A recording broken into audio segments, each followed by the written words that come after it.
In the know. Good evening, everyone. In the know. Tony Reeves, fire. Following the news in any way, shape, or form. No shortage of things to talk about. What does it mean? What will it bring? Is this a reality we simply have to accept? Tony Reeves, fire. Tony Reeves. Let's go ahead and Welcome to part 8 of our step-by-step guide to understanding your disability hearing notice. There's a section in there that talks about what happens at the hearing. I know this sounds very simple, but at the end of the day, it really comes down to 3 big things. You testify. This is your day, okay? Second of all, witnesses will testify. So witnesses can be expert witnesses that the court calls or witnesses that you bring with you. You might want to put Social Security on notice and so forth so they know ahead of time. But most importantly, just remember, this is going to be their time to testify as well. Submission of documents. I know I mentioned this on an early portion of the videos, but remember, most of Social Security is electronic.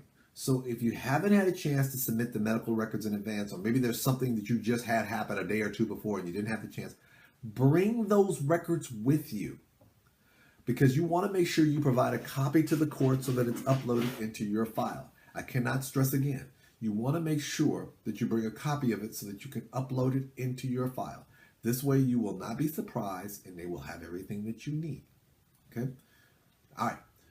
Don't go anywhere. When we come back, we're going to finish up a little bit more about what happens at the hearing. And for those of you who are like, can you tell us a little bit more about what happens at the hearing itself?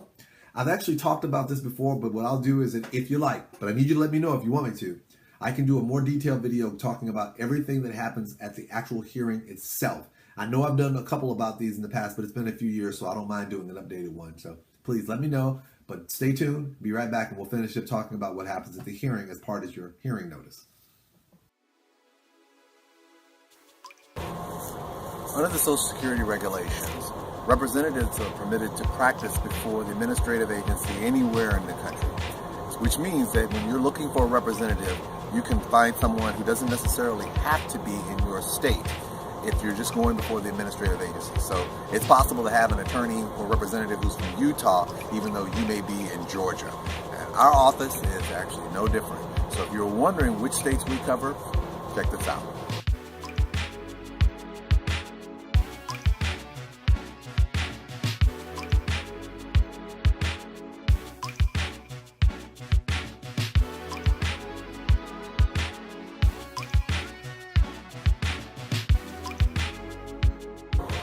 Now, the tricky part is once you have to sue the Social Security Administration. Under that situation, you want to have an attorney that's representing you in your jurisdiction. So if you have a representative who's in another state and you've gone all the way to the Appeals Council and you've been denied and you want to sue the Social Security Administration, you make sure you ask that representative whether or not they can sue someone in that particular state.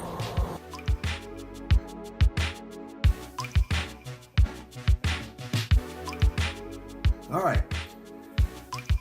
First thing you need to know is when you go into the hearing, it's going to be done under oath. I cannot stress this enough. It's going to be done under oath, so you've got to be prepared to tell the truth, the whole truth, and nothing but the truth. Also, the hearing is recorded.